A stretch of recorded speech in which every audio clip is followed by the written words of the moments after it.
একটাই আমল আছে যে আমল করলে আল্লাহর কাছে হিসেব ছাড়া বিনিময় পাবেন।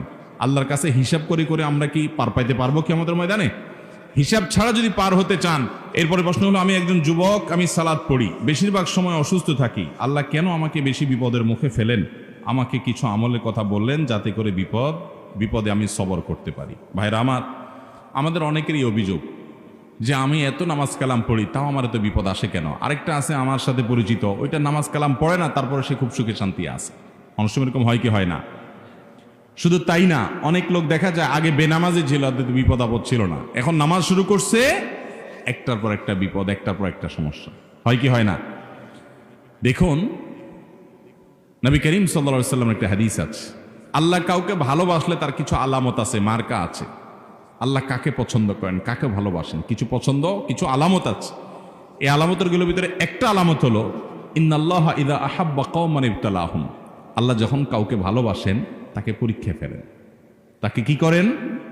তাকে পরীক্ষায় ফেলেন। নবীগণ তাদের সম্পর্কে আপনার হাদিসে আছে, আসাদ্দুন নাসি বালাআন আল আম্বিয়া সুম্মাল আমসাল ফাল আমসাল। সবচেয়ে বেশি বালা, সবচেয়ে বেশি বিপদ মুসিবত এসেছে যাদের জীবনে, তারা কারা? নবী রাসূলগণ। তাদের সাথে যাদের যত বেশি মিল হবে, তাদের জীবনে বিপদ আপদ তত বেশি আসবে। ইমাম ইবনে তাইমিয়া রাহিমাহুল্লাহ একটা উক্তি আছে যে, আল্লাহর পথে কেউ যদি আসে, আল্লাহ তাকে প্রথমে ধাক্কা দেন, পরীক্ষা করেন যে ও আসলেই আমার পথে পরিপূর্ণ এসছে কিনা। এই জন্য আল্লাহ বিপদ দেন। যদি সে সরে যায় তাহলে তো ফেল হয়ে গেল, আর যদি সে টিকে থাকতে পারে সে পরীক্ষা পাশ করে গেল।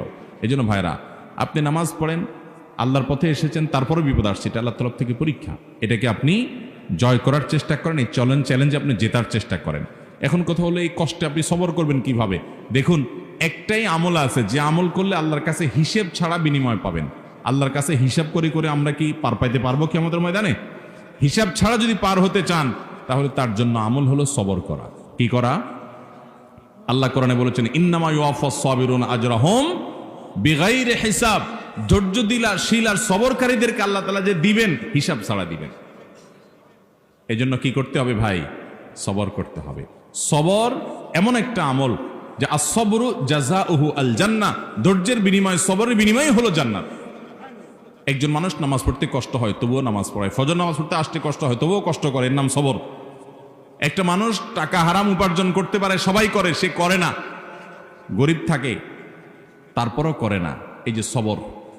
নিজেকে নিয়ন্ত্রণ করে, রাগের চোটে একটা গালি দিতে পারে কিন্তু দেয় না, আল্লাহকে ভয় করে, সবর। কারোর প্রতি জুলুম করতে পারে কিন্তু করে না, সবর।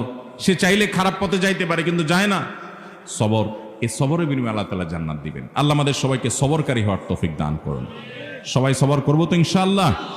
সবরের তৌফিক আমাদের ব্যক্তি জীবনে, আমাদের প্রত্যেকটা ক্ষেত্রে, সব ক্ষেত্রে যেন আমরা সবর এখতিয়ার করতে পারি, ধৈর্য ধারণ করতে পারি, নিজেকে নিয়ন্ত্রণ করতে পারি। এই কন্ট্রোলিং পাওয়ার, আত্মনিয়ন্ত্রণ করার ক্ষমতা আল্লাহ তাআলা আমাকে, আপনাকে, আমাদের সবাইকে দান করুন। একটাই আমল আছে যে আমল করলে আল্লাহর কাছে হিসেব ছাড়া বিনিময় পাবেন। আল্লাহর কাছে হিসাব করে করে আমরা কি পার পাইতে পারবো কিয়ামতের ময়দানে? হিসাব ছাড়া যদি পার হতে চান, এরপরে প্রশ্ন হলো, আমি একজন যুবক, আমি সালাত পড়ি, বেশিরভাগ সময় অসুস্থ থাকি, আল্লাহ কেন আমাকে বেশি বিপদের মুখে ফেলেন? আমাকে কিছু আমলের কথা বললেন যাতে করে বিপদে আমি সবর করতে পারি। ভাইরা আমার, আমাদের অনেকেরই অভিযোগ যে আমি এত নামাজ কালাম পড়ি, তাও আমার এত বিপদ আসে কেন? আরেকটা আছে আমার সাথে পরিচিত, ওইটা নামাজ কালাম পড়ে না, তারপরে সে খুব সুখে শান্তি আছে। অনেক সময় এরকম হয় কি হয় না? শুধু তাই না, অনেক লোক দেখা যায় আগে বেনামাজি ছিল, বিপদ আপদ ছিল না, এখন